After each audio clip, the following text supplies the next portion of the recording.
हिंदुओं की बहन बेटियों को अपने झांसे में लेते हैं, प्रेम जाल में फंसाते हैं। बाद में जब इनके मंसूबे पूरे नहीं होते हैं तो उनको मौत के घाट उतार देते हैं। और ऐसे हजारों परिवार इस देश के उजड़ गए, हजारों बेटियों का सर तन कट गया है। और इनका मंसूबा, इनका उद्देश्य ही है सर तन से जुदा करना। हमारी यही चिंता है कि आने वाले हिंदुओं की बेटियों का क्या होगा, आने वाले बच्चों का क्या होगा।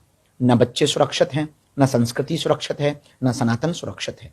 इसी चिंता में हम दिन रात अनवरत हिंदुओं को जागने की अपील कर रहे हैं, उनको प्रार्थना कर रहे हैं, गांव गांव जाकर के उनको जगाने के लिए पदयात्रा कर रहे हैं। और यह क्रांति जब तक हमारे तन में प्राण है तब तक तो हम प्रयत्न है हमारा, ये क्रांति अनवरत जारी रहे। यही हमारी प्रार्थना है। अब भी नहीं जागे तो कभी नहीं जाग पाओगे। इसलिए हम सबको अब जाग करके, एक किसी गायक ने कहा था, तू लक्ष्मी बन, तू काली बन, पर कभी न बुरके वाली बन।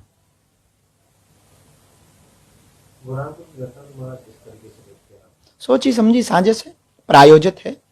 उनको इस प्रकार की समझाइश दी जाती है। उन लोगों की ऐसी मानसिकता ही है, कुंठित मानसिकता ही है, और वो इस प्रकार से हिंदू बहन बेटियों को टारगेट करते रहते हैं अनवरत। हर जगह देश के कई कोनों में ये खबरें मिल रही हैं। और मध्य प्रदेश भारत का हृदय कहा जाता है, और भारत के हृदय में अब ये घटना होना निश्चित रूप से हिंदुओं के लिए ये दाग है। और हिंदुओं को विचार करना चाहिए, और अब नहीं विचार कर पाए तो कभी नहीं कर पाएंगे। फिर महाराज, फांसी की सजा की मांग की जा रही है, बिल्कुल देनी चाहिए, बेझिझक देनी चाहिए। ऐसे लोगों को यदि फांसी दी जाएगी तो आने वाले कालांतर में ऐसी घटनाओं पर रोक लगेगा, वो कोई भी हो।